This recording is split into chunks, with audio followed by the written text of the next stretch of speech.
আল্লাহর নবী ঘোষণা করে দিয়েছে যে বাড়ির ভিতরে দেখেন আল্লাহর নবী বলে দিয়েছেন চারটি আমল যে ঘরের ভিতরে চালু আছে, যে মার ভিতরে 4টা আমল চালু আছে, ওই ঘরের ভিতরে আল্লাহর রহমত বৃষ্টির মতন বর্ষিত হবে। বলেন সুবহানাল্লাহ। এবার লক্ষ্য করে দেখেন আপনার ঘরের ভিতরে 4টা আমল জিন্দা আছে না নাই, এবার নিজেকে প্রমাণ করে দেখেন। এইবার এই বাড়ি আমার অঞ্চলের ভিতরে ইনশাআল্লাহ আমরা নিজে অনুমান করে দেখি, নিজে অনুমান করে দেখি, আল্লাহর কাছে দেখি আমার বাড়ির ভিতরে 4টা আমল জিন্দা আছে না নাই। 1 নম্বর হলো আমার মায়ের ভিতরে আল্লাহর তাকওয়া নামাজ থাকতে হবে। মা তোমার শরীরের ভিতরে যখন 5 ওয়াক্ত নামাজ জিন্দা হয়ে যাবে, আল্লাহর নবী ঘোষণা করে দিয়েছে ওই পরিবারের ভিতরে ওই ঘরের ভিতরে আল্লাহর রহমত বৃষ্টির মতন বর্ষিত হবে। বলেন সুবহানাল্লাহ। 2 নম্বর হলো কোন মেয়েদের ভিতরে যদি মাহে রমজান মাসটাকে চালু থাকে। 3 নম্বর হলো লজ্জা স্তনটাকে ঢেকে রাখা। 4 নম্বর হলো স্বামী এবং স্ত্রীর সঙ্গে প্রেম ভালোবাসা করা। এবার মুসলমান ভালো করে শুনিয়া রাখেন, আজকে এই পিয়ারবাড়ি অঞ্চলের ভিতরে সমস্ত বাবাদেরকে আমি বলে দিয়েছি, মা বোনদেরকে আমি বলে দিয়েছি, রে মা, এই যে সম্মুখে মাহে রমজান মাস এসেছে, ওই মাহে রমজান মাসের ভিতরে আজকে মুসলমানদের ঘরের ভিতরে চুলায় আগুন জ্বলে না বাবাজি। ওই ঘরের সন্তান আজকে দিনে মাজমার ভিতরে বসতে পারবে না, কোন আলেমদের কথা তারা শুনতে পারবে না, কোন আলেমদের কথা দিনের মজা লাগবে না। মা আল্লাহর নবী বলে দিয়েছে ওই মায়ের ভিতরে আল্লাহর তাকওয়া থাকতে পারে না, ভয় থাকতে পারে না। ওই মা সারা জীবন যদি ছেলে সন্তানের জন্য চোখের পানি ছেড়ে ছেড়ে আল্লাহর কাছে কান্দে, আল্লাহ আমার কলিজার টুকরা সন্তানকে আল্লাহ কত মুসিবতের মধ্যে ফেলে দিয়েছো, আল্লাহ আমার কলিজার টুকরা সন্তানকে আল্লাহ এত বড় বেমার দিয়েছো, আল্লাহ আমার কলিজার টুকরা সন্তান উপযুক্ত ঘরের মধ্যে রয়েছে, একটা চাকরির কোনো ব্যবস্থা নাই। মা গো মা, তোমার পায়ের মধ্যে হাত দিয়ে বলছি, কোন মা এই মাহে রমজান মাসের ভিতরে যদি সন্তানদেরকে সিগুরেট টাইমে উঠায়, এইবার ইফতারের আগে যদি কোনো মা একবার ছেলে সন্তানের জন্য যদি চোখের পানি বাহির করে আল্লাহর কাছে কাঁদতে পারেন, মায়ের বরকতি, মায়ের দুয়ার জড়িয়ে সন্তানের হায়াত পর্যন্ত আমার আল্লাহ বাড়ায় দেয়। সকলেই বলুন আমিন। এবার নজর করে দেখেন 3 নম্বর হলো লজ্জা স্তনটাকে ঢেকে রাখা। মা মা তোমাদের পায়ের মধ্যে হাত দিয়ে বলছি, রে মা, দেখেন মেয়েরা যখন টাইট ফিট কাপড় লাগায় রাস্তার মধ্যে ঘুরবে, মেয়েরা যখন ঘোরার মতন চুল কেটে কেটে রাস্তার মধ্যে ঘুরবে, মেয়েরা যখন বাবাজি পিয়াজবাড়ি বাজারের ভিতরে দেখেন বাদাম উড়াতে উড়াতে যখন করোনা উড়াতে উড়াতে রাস্তার মধ্যে ঘুরবে, ওই ঘরের সন্তান আছে, ওই ঘরের ভিতরে পুরুষ আছে, বাবা আছে, মা আছে, ছেলে মেয়ে আছে। ও বাবা, তোমাদের পায়ের মধ্যে হাত দিয়ে বলছি, রে বাবাজি, একজন দাউস নিয়ে যদি ঘরের মধ্যে থাকে, ওই বাড়ির ভিতরে কোনো রহমত বর্ষিত হইতে পারে না, কোনো বরকত বর্ষিত হইতে পারে না, এবং ওই গ্রামের ভিতরে আল্লাহর তাকওয়া কোনো থাকতে পারে না। ওই গ্রামের মানুষকে যদি সারাদিন কোরআন হাদিস নিয়ে কথা বলা হয়, একটা ছেলে আজকে দিনের মজমার ভিতরে তাদের বসার নসিব হবে না। কারণ হলো কিসের জন্য? ওই দাউসের হাতের খানা আমার পেটের মধ্যে আছে। আপনার গ্রামের ভিতরে, আমার গ্রামের ভিতরে দাউস মেয়েদেরকে লক্ষ্য করে দেখবেন, কিছুগুলো মানুষ আছে যে মেয়েদেরকে আমরা জীবনে কোনোদিন শাসন করি না, মেয়েদেরকে কোনোদিন আমি সৎ কামের আদেশ করলাম না, অসৎ কামের নিষেধ করলাম না। মেয়েরা রাস্তার মধ্যে টাইট ফিট কাপড় লাগায় রাস্তার মধ্যে চলেছে, কঠিন কিয়ামতের দিনে এই যে যুবকরা বসে আছে এখানে, যুবকরা তো কোনো ভুল করে নাই। আমার যুবক ভাইরা তো কোনো একটা মেয়ের ভুটি ধরে নাই, কোনো মেয়ের হাত ধরে নাই, কোনো মেয়েকে বুকের মধ্যে জড়া দেয় নাই। আজকে কঠিন কিয়ামতের দিনে এই সমস্ত যুবকদেরকে যখন আল্লাহ জাহান্নামের ভিতরে অর্ডার করবে, জাহান্নামে যায় দেখবো, আল্লাহ তুমি আমাকে কি জন্য জাহান্নামে আনলে? আল্লাহ আমি তো এরকম কোন খারাপই করি নাই। দেখা যায় যে যেটা জিনার গুনাহ সেখানে আমাকে আল্লাহ যায়া দেখে, ফামাই ইয়ামাল মিসকালা যাররাতিন খাইরান ইয়ারা ওয়া মাই ইয়ামাল মিসকালা যাররাতিন শাররান ইয়ারা। যাররা পরিমাণও ভালো, যাররা পরিমাণও খারাপ, সেদিনকার টিভির মতন ঝিল্লিক ঝিল্লিক করে বেশি বোঝায় দেখেন যে আমার আমলনামায় জিনা। আল্লাহ আমি তো কোনোদিন জিনা করি নাই, আমার আমলনামায় আপনি কেন জিনা লিখে দিলেন? আল্লাহ মেয়েদের হাত নরম না শক্ত, আমি পুরুষ কোনোদিন ধরে দেখি নাই, আজকে আমার আমলনামায় কেন জিনা লিখে দিলা। তৃতীয় নম্বর এমন একটা পিকচার যায় দেখবেন যে এই গ্রামের ভিতরে আহাত মোল্লা ছিল, সুরজ জামাল ভাই ছিল, অমুক ভাই ছিল, শোভেজ ভাই ছিল, অমুক ছিল, তমুক ছিল, কিন্তু তার মেয়েদের সঙ্গে আমার জিনা হয়ে গেল। কারণ কি বাবাজি? তারা তো কোনোদিন খারাপই করে নাই, কেন তার মেয়ের সঙ্গে আমার কেন জিনা হয়ে গেল, তার বিবির সঙ্গে আমার জিনা হয়ে গেল? কারণ কি? ওই সময় নজর করে দেখবেন যে আরো একটা পিকচার দেখেন মোবাইলের ভিতরে, যেরকম আমরা ভিডিও দেখি, ভিডিওর মতন পিকচার তার সম্মুখে এনে দেবেন। পিয়াজবাড়ি বাজারের মধ্যে আমি দোকানের মধ্যে বসে আছিলাম, ওই দিনকে ওই শোভেজ ভাইয়ের বিবি বাদাম উড়াতে উড়াতে, ওড়না উড়াতে উড়াতে দেখেন 150 পালসার গাড়ির ভিতরে তুলে তুলে তিনি রাস্তার মধ্যে নিয়ে গেছেন। তার ভুটি দেখে আমি সহ্য করতে পারি নাই, তার চেহারা দেখে সহ্য করতে পারি নাই, তার চুল দেখে আমি সহ্য করতে পারি নাই। তাকে দেখার পরে পরে আমি পুরুষের মনটা গরম হয়ে গেল। রাত্রে যখন আমি ঘুমাইছি দেখেন ওই বিবিটা, ওই মেয়েটা স্বপ্নের ভিতরে হাজির হওয়ার পরে পরে কিছুগুলো মানুষ স্বপ্নের ভিতরে জেনা হয় না বাবাজি? কঠিন কিয়ামতের দিন যখন বলবো আল্লাহ অমুকের স্ত্রী অমুকের মেয়ে যদি ওই রকম রাস্তার মধ্যে যদি টাইট পিট কাপড় না লাগায় ঘুরতো, ওই সমস্ত মেয়েগুলো যদি পিয়াজবাড়ি বাজারের ভিতরে যেরকম ওই রকম ঘোরার মতন চুল কেটে কেটে না ঘুরতো, আমরা পুরুষেরা তো ওই মেয়ের দিকে তাকাইতাম না। আল্লাহ ওই মেয়ের কারণে যদি আজকে আমাদের জাহান্নামে যাইতে হয়, ওই মেয়েটাকে আমরা না দেখে, না ধরে, না জানা করে আমরা জাহান্নামে কদম দিতে পারবো না। এবার আল্লাহর কুদরতে ওই মেয়েটাকে ডাক দেওয়া হবে। ওই মেয়েটাকে যখন কিয়ামতের দিন ডাক দেওয়া হবে, মেয়ে বলবো রব্বানা আরিনাল্লাহু যাইন, আল্লাহ আমি জাহান্নামে কদম দিতে পারবো না। আমার ঘরের মধ্যে এমন একজন নেতা ছিল, তার কারণে আমি বিভ্রান্ত হইলাম, তার কারণে আমি গোমরাহ হইলাম। আমার ওই নেতা কোনোদিন আমাকে পর্দার কথা বলে নাই, কোনোদিন আমরা যেরকম রাস্তার মধ্যে খারাপি করছে আমার বাবা কোনোদিন আমাকে বলে নাই।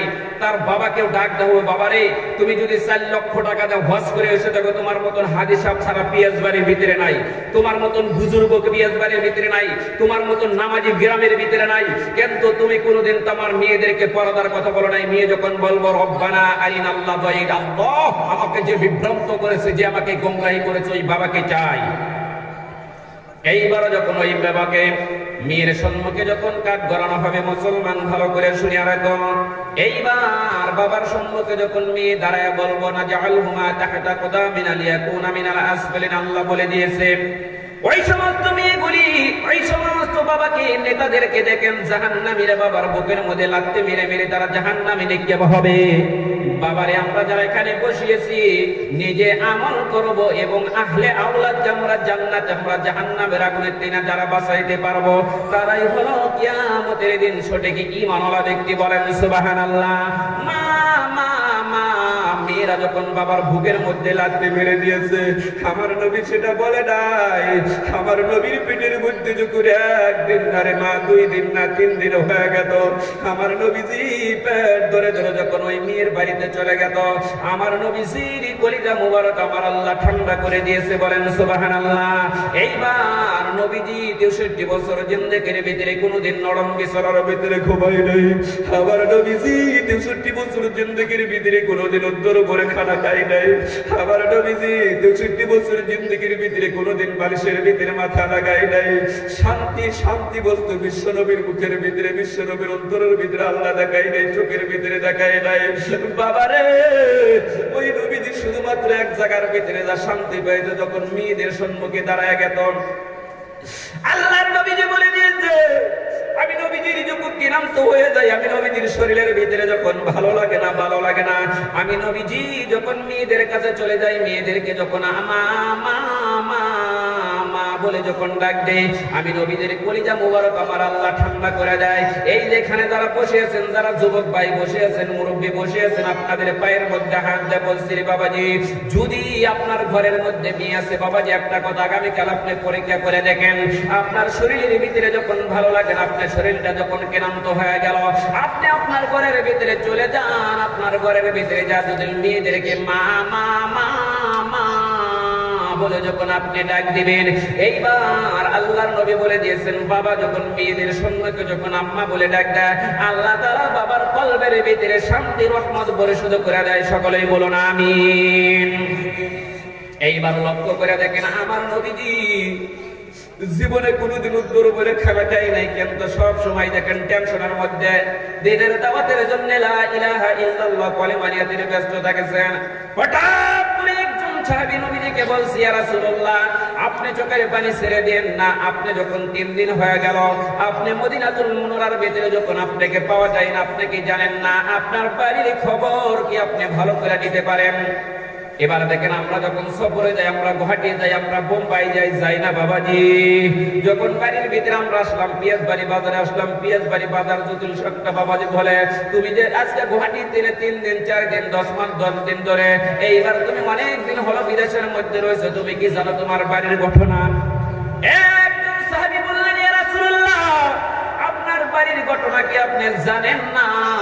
আপনার বাড়ির খবর কি আপনি নিয়েছেন? এবার বলতেছেন, বাড়ির খবর কি নিব? আমি যতক্ষণ পর্যন্ত মা ফাতেমার দিকে না তাকাইব, মা ফাতেমাকে না ডাকবো, ততক্ষণ পর্যন্ত আমি নবীদের শরীরের ভিতরে তৃপ্তি মেটে না। ওরে বাবা, আমার নবীজি যতদিন সফরের মধ্যে থাকতো, আগে আগে চলে গেত মা ফাতেমার কাছে, মেয়ের কাছে চলে গেত, মা মা মা বলে যখন ডাক দিয়েছে, নবীদের কলিজা ঠান্ডা হয়েছে। ওই দিন সফর করে করে যখন 3 দিন পরে যখন খবর শুনলেন যে আমার বাড়ির ঘটনা শোনার জন্য বলেছে, আমি চলে গেলাম মা ফাতেমার ঘরের ভিতরে, মা মা মা ডাক দিলাম ঘরের ভিতরে কোনো আওয়াজ নাই। দ্বিতীয় নম্বরে ডাক দিলাম, মা তুমি ঘরের দরজা খুলিয়ে দাও, কিন্তু ঘরের মধ্যে আওয়াজ নাই। তৃতীয় নম্বরে ডাক দিলাম, মা ঘরের মধ্যে কোনো আওয়াজ নাই। চতুর্থ নম্বরে ডাক দিলাম, মা তুমি বলো, ওরে নবীজি, তুমি এত মেয়েদের জন্য চোখের পানি ছেড়ে দিয়েছো। আল্লাহর নবী এইবার মেয়ের ঘরের দরজার সম্মুখে দাঁড়ানোর সঙ্গে সঙ্গে আল্লাহর নবীর চোখের পানি টপ টপ করে জমিনের মধ্যে যখন পড়লেন, এবার ঘরের মধ্যে কোনো আওয়াজ নাই। এবার 5 নম্বরে ডাক দিয়েছেন, মা মা মা তুমি যদি ঘরের দরজা না খোলো না, মা আমি নবীজির কলিজায় মানে না রে মা। আমি নবীজি যখন 1 দিন না 2 দিন না 3 দিন হয়ে যায়, তোমার চেহারা না দেখলে আমি নবীজির কলিজা ঠান্ডা হয় না। তুমি কেন ঘরের দরজা তুমি খুলতে পারো না? আল্লাহর নবী যখন কাঁদতে কাঁদতে যখন চোখের পানি ঝুরঝুর করে জমিনের মধ্যে ছেড়ে দিলেন, এবার 6 নম্বরে ঘরের মধ্যে তিনি আওয়াজ দিলেন, বাবা বাবা বাবা বলে যখন ঘরের মধ্যে আওয়াজ এসে গেলেন, আমার নবীজি এইবার ঘরের দরজার সম্মুখে দাঁড়ায় গেলেন। আল্লাহর নবী ঘরের দরজার সম্মুখে দাঁড়ানোর সঙ্গে সঙ্গে আল্লাহর নবীর ডান হাতটা ঘরের দরজার মধ্যে হাত লাগায় দিলেন। ঘরের দরজার মধ্যে হাত লাগানোর সঙ্গে সঙ্গে, মুসলমান ভালো করে শুনে রাখো, আমার নবীজির ঘরের মধ্যে তিনি মেয়ে আওয়াজ দিয়েছে, বাবা বাবা তুমি ঘরের দরজার মধ্যে হাত লাগাই ওঠারে বাবা। তুমি যদি ঘরের দরজার মধ্যে হাত লাগাও রে বাবা, তুমি কি জানো না তোমার মেয়ে মা ফাতেমা আমি ঘরের মধ্যে আছি, আমি মা ফাতেমার শরীরের ভিতরে কোনো বস্ত্র নাই, কাপড় নাই, কারণ আমি মা উলঙ্গ হয়ে একটা কাপড় নিয়ে ঘরের মধ্যে আছি রে বাবা। আল্লাহর নবী ঘরের দরজার মধ্যে হাত লাগানে না লাগায় এবার আসমানের দিকে তাকায়, একবার জমিনের দিকে তাকায় তাকায় আল্লাহর নবী যখন জোর জোর করে যখন চোখের পানি ছেড়ে দিলেন, এবার হযরত জিবরাইল এসে নবীদের কানের মধ্যে শোনাইয়া দিয়েছে, ইয়া রাসূলুল্লাহ তুমি কি জানো না আমার হাবিবের কানের মধ্যে যা শোনাইয়া দাও, আমার হাবিব জানি চোখের পানি ছেড়ে দেয় না। এইবার জিবরাইল যখন বিশ্ব নবীর কানের মধ্যে শোনাইয়া দিলেন, ইয়া রাসূলুল্লাহ আপনি চিন্তা করেন না, ওই যে উপরের দিকে দরজার মধ্যে আপনি তাকায় দেখেন, আল্লাহর নবী ঘরের দরজার মধ্যে তাকায় দেখেন আল্লাহর কুদরতে এমন একটা ছিদ্র হয়ে গেল, বলেন সুবহানাল্লাহ, নারায়ে তাকবীর। এইবার বাবা ছিদ্র যখন হয়ে গেলেন, আমার নবীজির সুন্দর রুমাল ছিল, সুন্দর রুমালটা বাস করে করে এবার যখন দরজাটা মেরে দিলেন, দরজাটা মেরে দেওয়ার সঙ্গে সঙ্গে মুসলমান ভালো করে শুনিয়া রাখো, এইবার নবীজির মা ফাতেমা সুন্দর করে পর্দা করে এবার ঘরের দরজা যখন গুছিয়ে দিলেন, ঘরের দরজা গুছানোর সঙ্গে সঙ্গে আল্লাহর নবীজির পা মুবারক জড়ায় ধরলেন, মা ফাতেমা বাবা বাবা বাবা গো, তুমি আমাকে 1 ডাক না 2 ডাক না 3 ডাক না, গোটা 4-5টা ডাক দিয়েছো, কিন্তু তোমার ডাকের আমি উত্তর দিতে পারি নাই। বাবা তোমার সঙ্গে আমার চরম বেয়াদবি হয়েছে, বাবা আল্লাহর রাস্তায় তুমি আমাকে মাফ দাও। এবার আল্লাহর নবী চোখের পানি জোর জোর করে ছেড়ে দিয়ে বলতেছেন, মা আমি যদি জানতাম তোমার শরীরের ভিতরে কোনো বস্ত্র নাই, কাপড় নাই, তোমাকে আমি বারবার তোমাকে আম্মা বলে আমি ডাক দিতাম না। এবার কান্দার রোল যখন বাপ পেটের মধ্যে যখন রোল উঠে গেলেন, আল্লাহর নবীর হঠাৎ করে মনের ভিতরে জাগ্রত হয়ে গেল। আল্লাহর নবী বলতেছেন, মা মা আমার ঘরের মধ্যে যে 2-3 করে না পূর্ণিমার পূর্ণিমা চাঁদের মতন দুইটি নাতি আছে। ইমাম হাসাইন রয়েছে, হুসাইন রয়েছে কোথায়? প্রত্যেক দিন আমি যখন বাড়ির ভিতরে চলে যাই, বাড়ির ভিতরে আসার সঙ্গে সঙ্গে ইমাম হাসাইন আর হুসাইন না না না না না না বলে আমি নবীজির কুলিয়ার ভিতরে হাত লাগায় দেয়। ও মা, আমার হাসাইন কই, আমার হুসাইন কই। যখন কান্দার রুল উঠে গেল, কান্দার রুল উঠে যাওয়ার সঙ্গে সঙ্গে এইবার মা ফাতেমার চোখের পানি ছেড়ে দেয় নাই।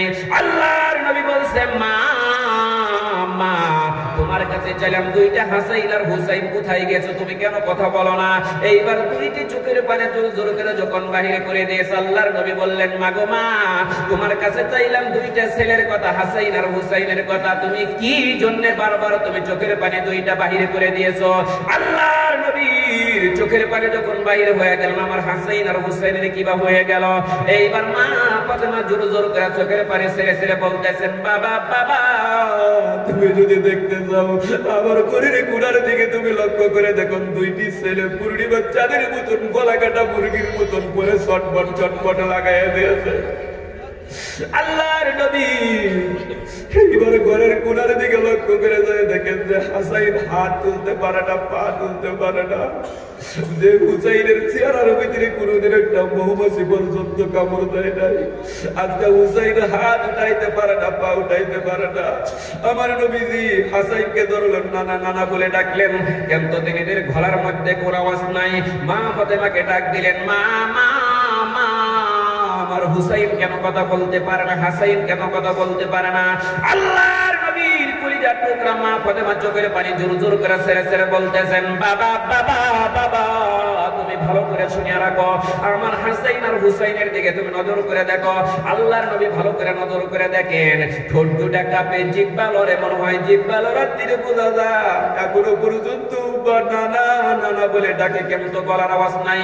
ও মা, কি জন্য তিনি গলার আওয়াজ বন্ধ হয়ে গেল? আল্লাহর নবীকে শোনাইতেছে, মা ফাতেমা বাবা গো, যখন 2 দিন 3 দিন হয়ে গেল তুমি কি জানো না রে বাবা? আহারে বাবা, তোমার জামাতা হযরত আলী বাড়ি সফরের মধ্যে চলে গিয়েছিল, ঘরের মধ্যে কোনো খানা ছিল না, গোটা 6 দিন হয়ে যায় তিনি ঘরের মধ্যে নাই, গোটা 6 দিন হয়ে গেল, আবার ঘরের ভিতরে কোনো চুলায় আগুন জ্বলে না বাবা।